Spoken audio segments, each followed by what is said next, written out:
I've now finished the autolyse process, which means that the flour has been absorbing water for the last hour or so, and I'm now ready to add 20 grams of salt. This is a combination of plain table salt and artisan sea salt. We don't want to add too much water because that would mess up our baker's percentage. You cannot leave out salt.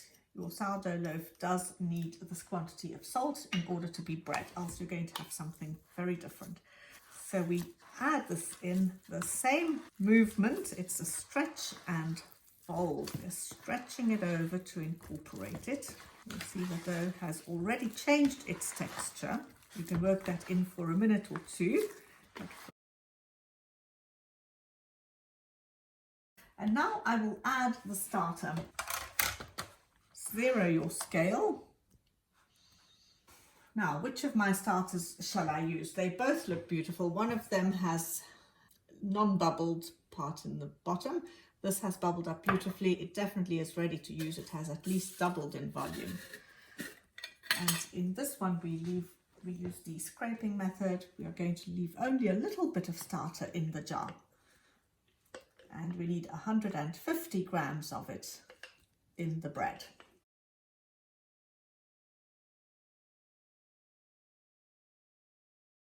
There we go, 151 plus a little bit extra on my spoon, which will be perfect. You will see that all that I have left in the jar are the scrapings. And these will become, this will be the basis for the next starter. It's just a dirty pot. And I will feed that next time I want to bake with 75 grams of flour, whole rye flour, and 75 milliliters of water.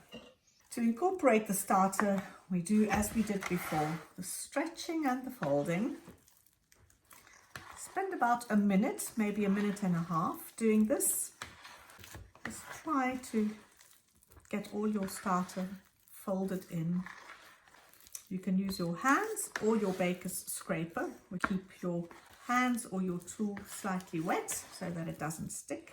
Do 3 or 4 of these stretches and folds spaced about half an hour to an hour apart before we go into the bulk rise or first proving process. There, that can rest for about half an hour to an hour, and then we will come back to it.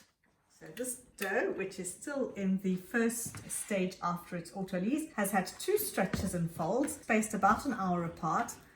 With wet hands, I'm doing another stretch and fold.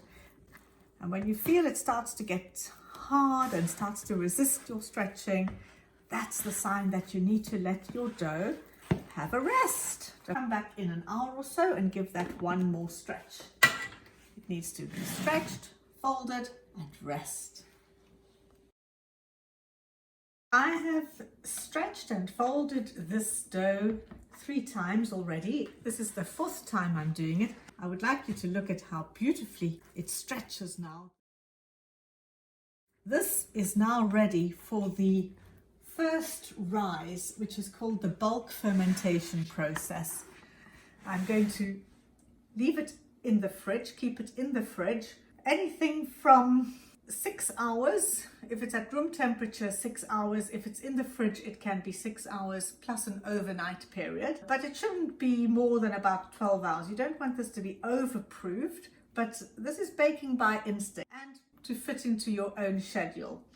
If it's at room temperature, the duration will be shorter than if it's in the fridge. And once it has done the bulk rise, we will start to shape it into its baskets for the second proof. When it goes into the fridge, it must be uncovered. Covered, it's going to carry on fermenting too much and it will become a very sticky situation. I'm thrilled that you watched this video of my sourdough kitchen. I hope you have as much fun doing sourdough baking as I do, and that you will watch the rest of my videos. This is just one of a series. Please don't hesitate to send me any questions you may have about your own sourdough experiments and baking, and maybe problems you may have. I hope your friends and relatives enjoy the baking that you do. And please, if you did enjoy my video, give me a thumbs up, or even better, subscribe.